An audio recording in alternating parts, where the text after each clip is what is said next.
Fala aí galera, tudo bem com vocês? Aqui é o professor Daniel Alves do canal de Ciências Exatas e na aula de hoje eu vou trazer mais a resolução de um exercício envolvendo aí o conceito de raízes quadradas, ok? Então vamos lá. Ó. Determina as seguintes raízes quadradas exatas. Há duas maneiras de eu calcular a raiz aqui. Primeiro, eu posso ir pela decomposição do número que eu quero calcular a raiz, ou também eu posso já fazer no canto qual que são os valores das raízes quadradas exatas dos quadrados perfeitos, ok? Então, como é que eu faço esse procedimento? Eu vou fazer da seguinte maneira. Ó. Eu já vou anotar aqui, ó. 1 vezes 1 é 1. Quer dizer que a raiz quadrada de 1 é 1. Continua. 2 vezes 2, 4. Então, a raiz quadrada de 4 é 2. 3 vezes 3 é 9. Então, a raiz quadrada de 9 é 3. 4 vezes 4 é 16. Então, a raiz quadrada de 16 é 4. Continua seguindo. 5 vezes 5, 25. Então, a raiz quadrada de 25 é 5. 6 vezes 6, 36. Então, a raiz quadrada de 36 é 6. 7 vezes 7, 49. Então, a raiz quadrada de 49 é 7.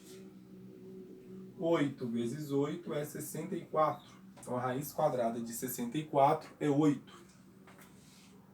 9 vezes 9, 81. Então, a raiz quadrada de 81 é 9. Então, eu escrevi aqui as primeiras raízes aí, o 10 vezes 10 é 100. Então, a raiz quadrada de 100 é 10. E a partir daí a gente consegue definir. Lembrando que nós estamos trabalhando com números inteiros. Então, o número inteiro, nos casos, ele vai ter uma raiz positiva e uma raiz negativa. Ok? Então, nós temos, por exemplo, raiz quadrada de 36. Raiz quadrada de 36 é 6.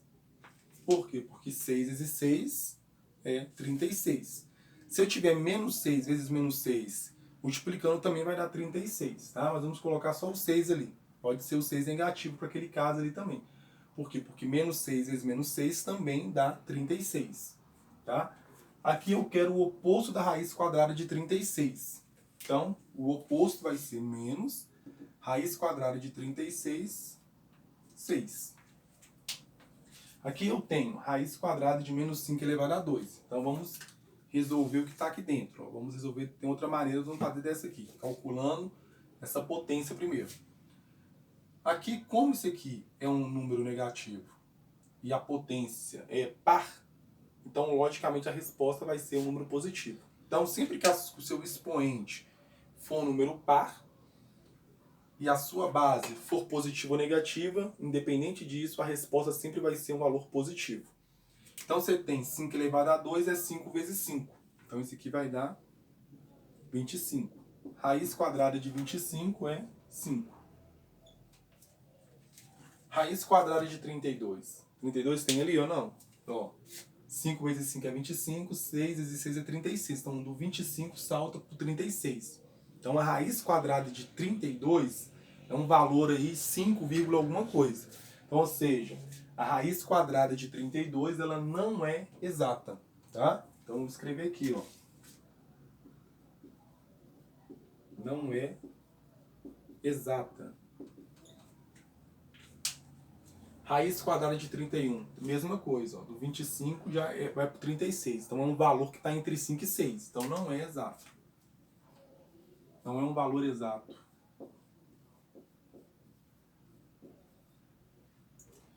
A mesma coisa aqui, ó, menos 9 elevado a 2. Mesma coisa daqui, o expoente é par, então o valor vai ser positivo. 9 elevado a 2 é 9 vezes 9, que é 81. Raiz quadrada de 81, 9. Menos 9, ou seja, eu tenho um número negativo. Não existe raiz quadrada de número negativo dentro do conjunto dos números inteiros, que é o que a gente está estudando. Então não existe.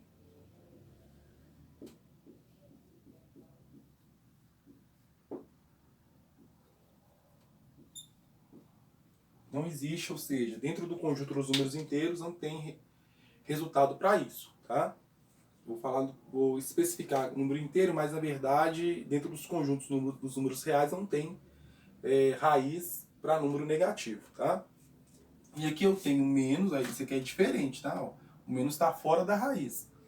Menos a raiz quadrada de 9, ou seja, o oposto da raiz quadrada de 9. Menos, qual que é a raiz quadrada de 9? 3. O oposto de 3 é menos 3. Okay? Nós seguimos aqui os nossos quadrados perfeitos, que é 1, 4, 9, 16, 25. Ok? Então você pode construir isso aí até o 9, até o 10. Se as raízes forem valores menores, se forem valores grandes, aí você pode decompor o número. É uma outra forma de você calcular a raiz quadrada exata de um determinado valor. Ok? Então com isso aí encerramos a aula de hoje. Um grande abraço e até a nossa próxima aula.